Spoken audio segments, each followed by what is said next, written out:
l'affaire Grégory, le roman impossible. Est-ce que l'on peut écrire sur un fait divers dont les personnalités, les gens qui ont été impliqués sont encore vivants? Est-ce que l'on peut écrire et surtout est-ce que l'on peut écrire un roman? C'est-à-dire prendre toutes ces libertés auxquelles le romancier, censément, a droit. C'est ce qu'on va voir ce soir à travers cette affaire qui a marqué l'opinion publique, la France et même les consciences. Alors, pour débattre de ce thème, Laurence Lacour pour Le Bûcher des Innocents, une nouvelle édition, puisque c'est un livre qui avait été édité en 93, c'est ça, chez Plomb. Cette fois-ci, c'est aux éditions des Arènes, mais je crois qu'une réédition est en cours, peut-être? Oui, pour la fin de l'année, certainement. Pour la fin de l'année? D'accord. Et Philippe Besson pour L'Enfant d'Octobre chez Grasset. Votre livre initie une nouvelle collection. Cette collection s'appelle « Ceci n'est pas un fait divers ». Elle est dirigée par Jérôme Béglé aux éditions Grasset. Alors, je vais me permettre de vous présenter. Laurence Lacour, vous étiez ce fameux 16 octobre 1984, correspondante dans l'Est d'Europe numéro 1. Donc vous êtes tout de suite plongée dans cette affaire qui va être, j'allais dire, victime d'un emballement médiatique quasi instantané. Vous allez traiter cette affaire, vous allez participer à cet emballement médiatique, vous allez ensuite être, on va dire, rapatrié sur Paris par Europe 1 ou nommé grand reporter. Disons que vous avez été écœuré et que vous avez en quelque sorte démissionné, que vous êtes lancé dans l'écriture de ce livre. Philippe Besson, vous avez fait du droit.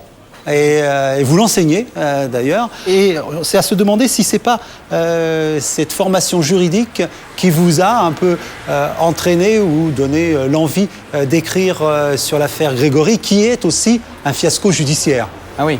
Alors l'affaire Grégory, bon, elle est présente dans les mémoires, mais on va peut-être rappeler les grandes dates avant de commencer le débat. Vous allez me dire si ça correspond. Donc il y a ce 16 octobre 1984, la découverte du corps du petit Grégory dans la Vologne. Et bon, immédiatement, vous le dites vous-même, les journalistes sentent une affaire de famille. Ils ont l'impression qu'ils ont flairé un bon coup. Il y a un emballement. On a l'impression d'avoir affaire à une famille paisible et on découvre l'existence d'un corbeau qui, depuis plusieurs années, harcelait la famille sur le mode du secret, du bâtard, enfin. Et on pense que ce corbeau serait l'assassin. Et les soupçons se portent sur Bernard Laroche, qui va être arrêté, même avec beaucoup de déploiements médiatiques, puisqu'il va être quasiment arrêté en direct. Ensuite de quoi les soupçons vont aller du côté de Christine Villemain. Bernard Laroche est libéré et il est assassiné par Jean-Marie Villemain, le mari de Christine Villemain. S'ensuit après une affaire juridique. Il y a, et j'en parle pas ici, 2 juges qui sont impliqués. Et en fin de compte, pour aller au bout de l'histoire, les charges contre Christine Villemain seront abandonnées. Et aujourd'hui, Christine Villemain et son mari vivent dans la région parisienne avec leurs 3 enfants. Nous allons entrer dans le détail de votre projet, des partis pris que vous avez retenus. Mais venons-en à quelque chose qui sous-tend votre texte, les sources. Parce que tout travail, que ce soit le vôtre ou que le vôtre, nécessite l'accès à des sources et à une méthodologie. Alors j'aimerais, Laurence Lacour, que sur ce sujet, vous prononciez aussi bien sur les vôtres que sur celles de Philippe Besson, telles que vous pouvez les percevoir dans la lecture de son livre. Sur les miennes, si je puis me permettre de commencer par celle-ci, ce sont des sources de terrain. D'abord, j'ai couvert cette affaire pendant près de 5 ans, donc je l'ai vécue. J'y avais pris à l'époque évidemment beaucoup de notes. J'ai ensuite travaillé sur les articles de presse qui avaient été publiés. Je les ai tous relus, je les ai vérifiés. J'ai travaillé sur les procès-verbaux du dossier et sur toutes les pièces existantes, possibles et imaginables, très très très nombreuses, que j'ai minutieusement observées, analysées et décortiquées pendant plusieurs années. Voilà. Et quand vous lisez le livre de Philippe Besson, quel est votre sentiment par rapport à ces sources ? Je vais être très franche. Moi, quand je lis votre livre, je suis très chagrinée. Parce que j'ai l'impression de relire la presse d'il y a 22 ans. Et franchement, je ne pensais pas qu'un jour, je serais amenée à relire cet enchevêtrement de faits inexacts. Peut-être vos sources vous ont-elles trahi. Et d'imaginaires plaqués sur des gens morts ou vivants, qui sont jeunes, qui ont des descendants et qui, je pense, vont beaucoup souffrir de votre livre. Les sources, il y en a plusieurs. Il y a effectivement à la fois le travail qui a été accompli par les journalistes à l'époque, donc les coupures de presse et les livres qui ont été écrits. Et ce qui est intéressant dans les coupures de presse, c'est que, et c'est ça qui m'intéressait moi aussi, c'est de voir qu'effectivement la presse a dit à peu près tout et le contraire de tout. C'est-à-dire que moi je veux bien tout ce qu'on veut, mais il faut que les journalistes affrontent la réalité et qu'ils ne s'exonèrent pas de leur responsabilité, elle est accablante. Je ne vois pas où est la dénonciation dans votre livre du fait que ce sont les médias qui ont charrié ce que vous reprenez aujourd'hui comme des éléments dont on ne sait plus s'ils sont romanesques ou s'ils sont authentiques. Je n'ai pas vu, je n'ai pas vu la part... je ne sais pas si dans votre livre on est dans la fiction, je ne le crois pas, parce que vous utilisez des noms, des faits, des éléments de vie qui sont authentiques et qui sont réels. Bien sûr. Je ne vois pas où est la réalité non plus, alors que vous vous basez quand même sur justement une histoire réelle, donc je n'arrive pas à qualifier le contenu de votre œuvre. Je vous réponds là-dessus. Vous faites justement, vous êtes en train de me dire, et en fait de faire d'une certaine manière le procès de la littérature. C'est-à-dire que faisant cela, vous êtes en train de dire Truman Capote n'a pas le droit d'écrire de sang-froid. Ah mais attendez, Truman Capote, il est allé sur le terrain, il a rencontré les gens, il a vécu avec eux. Bien sûr. Vous n'y êtes pas allé. Sauf que Truman Capote écrit cela, qu'il vampirise les choses et que quand vous lisez de sang-froid, il se passe la chose suivante, c'est qu'il va chercher des informations, qu'il puise à l'insu des gens des informations et qu'il attend que ces gens-là soient exécutés, qu'ils souhaitent leur exécution pour publier le livre. Excusez-moi, c'est pas une démarche non plus extraordinaire. Vous considérez aussi à ce moment-là que Emmanuel Carrère n'a pas le droit d'écrire l'adversaire. Vous considérez à ce moment-là que Stendhal n'a pas le droit d'écrire Le Rouge et le Noir, qu'il écrit 3 ans après l'affaire Berthet, et il n'a jamais rencontré les protagonistes de l'affaire Berthet. Donc il y a quelque chose qui est effectivement en jeu là, qui s'appelle la littérature.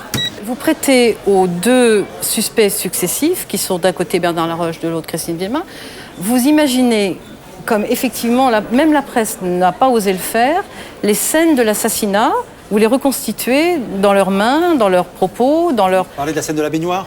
Alors, je parle de la scène au bord de la rivière pour ce qui est du premier suspect, et je parle de cette incroyable scène où la mère noie son enfant dans la baignoire, qui peut-être relève de la littérature, mais il faut que vous sachiez que cette jeune femme, qui est encore une jeune femme, va vous lire. Je vous réponds là-dessus, sur cette scène-là, très clairement. Qui est très forte, vous le savez bien, bien on sûr, vous en parlera bien sûr. certainement. Oui, on m'en parle déjà. Oui. Cette scène de la baignoire, d'abord, elle a plusieurs choses. Il y a plusieurs choses qu'il faut dire. D'abord, c'est la seule scène du livre où il n'y a jamais les noms. Non, mais attendez, ça n'est pas tout à fait rien. La deuxième chose, c'est que on est dans une affaire, et vous le savez mieux que moi, où la mère a occupé à un moment, dans l'esprit des gens, dans l'esprit du grand public, le statut de coupable. D'accord ? Moi, je dis à ce moment-là, très bien, il y a des gens qui pensent, et qui pensent encore aujourd'hui, que Christine Villemin a tué son enfant. Ce qui est, moi, une théorie qui me révulse. Mais, fondamentalement, je sais qu'elle existe, cette théorie-là. Donc je dis, très bien, attendez... C'est même pas, pardonnez-moi, une histoire de révulsion. Il a été démontré, je vais vous citer ce que vous ne citez pas d'ailleurs, les conclusions du document judiciaire qui a refermé cette affaire, qui dit de cette femme que toutes les investigations en sa direction sont demeurées vaines. Qu'elle est une épouse et une mère... Je le dis dans le livre. Là, vous m'avez lu. C'est comme quand tout à l'heure, vous me dites que je ne dénonce pas la presse. Je pense que vous n'avez pas peut-être tout à fait lu ce livre-là. Il y a 2 chapitres entiers sur la dénonciation de la presse. Et il y a par ailleurs les conclusions que vous êtes en train de citer qui sont dans le livre. Il n'empêche qu'elle a été décrite comme une mère et une épouse irréprochables. Oui, et je pense qu'elle l'est. Oui, sur la base de quoi vous pourriez le remettre en question. Encore une fois, je me permets de vous dire que plein de gens ont considéré qu'elle était effectivement dans ce statut de mère infanticide, que beaucoup de gens l'ont questionnée et qu'il y a 20 ans, la radio à laquelle vous apparteniez et qui, par ailleurs, couvrait cette affaire, notamment par votre biais, expliquait à peu près le contraire de ce que vous êtes en train de me dire. Mais mon cher ami, je l'ai largement payé depuis 15 ans. Je l'ai largement regretté et aujourd'hui, je me sens tout à fait autorisée à vous dire ce que je vous dis. Eh bien, est-ce que vous comprenez qu'aujourd'hui, dans cette affaire, il y a des gens qui pensent que Christine Villemin encore est coupable ou d'autres qu'elle ne l'est pas. Donc on est dans cette opposition. Je ne comprends pas aujourd'hui comment il se peut que des gens pensent qu'elle est coupable. Eh bien, moi, je vais vous expliquer pourquoi. Parce que les médias n'ont jamais voulu donner la conclusion de cette affaire. Parce que personne... Tout à l'heure, vous avez dit qu'il y a eu 2 juges dans cette affaire. Non, il n'y a pas eu de juge. Il y en a eu un 3e. que personne ne connaît. Et c'est celui qui a justement rédigé le document final qui rend totalement son innocence à Christine Villemain, dont je rappelle qu'elle a eu les excuses de la justice, qu'elle a été indemnisée Et des indemnisations très élevées en tant plus, que victime, indemnisée pour la détention qu'elle a faite, que l'État a été condamné pour le dévoiement de son enquête et pour Choses le qui fait... sont dites dans le livre. Oui, je vous le concède. Donc c'est très intéressant de savoir que ce troisième juge, qui est donc le signataire de ce document final, qui lui rend complètement son innocence et son intégrité, personne ne le connaît. Lui, son nom, comment s'appelle ce C'est juge? le juge Jean-Paul Martin qui a enquêté les 2 dernières années, que personne ne connaît, Non. et c'est le versant non éclairé de cette innocence non éclairée. Et si les gens aujourd'hui se croient encore autorisés, et au nom de quoi, à penser ceci ou cela, c'est parce que les médias ne les en ont pas informés. Et pourquoi? Donc, Laurence Parce que Lacour, les vous êtes médias en fait... n'ont absolument pas envie de revenir sur leurs propres erreurs Voilà. et leurs propres Donc c'est plutôt inventions. le procès des médias que du romancier que vous faites. Ah ben, en là, nous l'occurrence. sommes sur deux... Voilà. Non, moi, ce qui me choque vraiment dans votre intervention, c'est l'idée que vous fassiez parler cette femme. Ça, j'avoue que ça me dépasse parce que je suis assez proche des protagonistes de cette affaire pour savoir que vous avez eu effectivement un échange, mais bref, oui, échange de mails, Oui. mais bref, et qui, à ma connaissance, ne comportait ni autorisation, ni aval, une seule curiosité inquiète. Je vous réponds là-dessus. Du résultat final. Alors, je ne veux pas me substituer à ce que dit Christine Villemain, mais d'abord, il y a 2 choses. Un, je n'ai pas sollicité d'aval et d'autorisation. Je n'avais pas dans mon esprit à le faire. J'écris un roman. La deuxième chose... Il faudra quand même que vous alliez le lui expliquer. Alors, et j'irai le lui expliquer sans aucun problème, et ça fait l'objet d'une conversation que nous avons eue il y a pas très longtemps, et je peux vous dire que dans l'un de ce mail, elle dit, par exemple, très clairement, « Monsieur, je comprends très bien que vous vous empariez de cette histoire. » C'est-à-dire que ce qui est extraordinaire, c'est que vous êtes en train de me dire que vous ne le comprenez pas, mais qu'elle m'écrit le contraire. Parce qu'elle ne connaissait pas le résultat, sans doute. En tout cas, elle connaissait la démarche. Elle sait très bien qui je suis, elle sait très bien le point de vue que je défends, elle sait très bien comment j'ai écrit le livre, et elle a le livre entre les mains. En tout cas, bon, ce qui me paraît important, intéressant, c'est que peut-être on va revenir vers l'affaire Grégory. D'ailleurs, je crois que votre texte, Le bûcher des innocents, va donner l'occasion à France 3 d'une adaptation, La Vallée. J'ai effectivement cédé mes droits. J'ai regardé la conformité du scénario à mon ouvrage qui lui-même est conforme au réel. Et voilà, au-delà, vous jugerez l'œuvre elle-même. Voilà, donc c'était l'affaire Grégory, le roman impossible. Je crois qu'on a tous les éléments du débat. Je pense que ce débat n'a fait qu'initier un débat qui risque d'être récurrent parce que je crois qu'il y a une multiplication, en tout cas des romans ou des docu-fictions, et qu'on est dans un mouvement et que c'était intéressant de voir à travers cette affaire douloureuse, mais dont chacun a présent à l'esprit l'histoire, de poser en tout cas le problème. Donc je rappelle vos 2 livres, Philippe Besson, L'enfant d'octobre chez Grasset, et Laurence Lacour, Le bûcher des innocents aux éditions des Arènes. Mais comme nous l'a dit l'auteur, ce livre sera certainement réédité bientôt.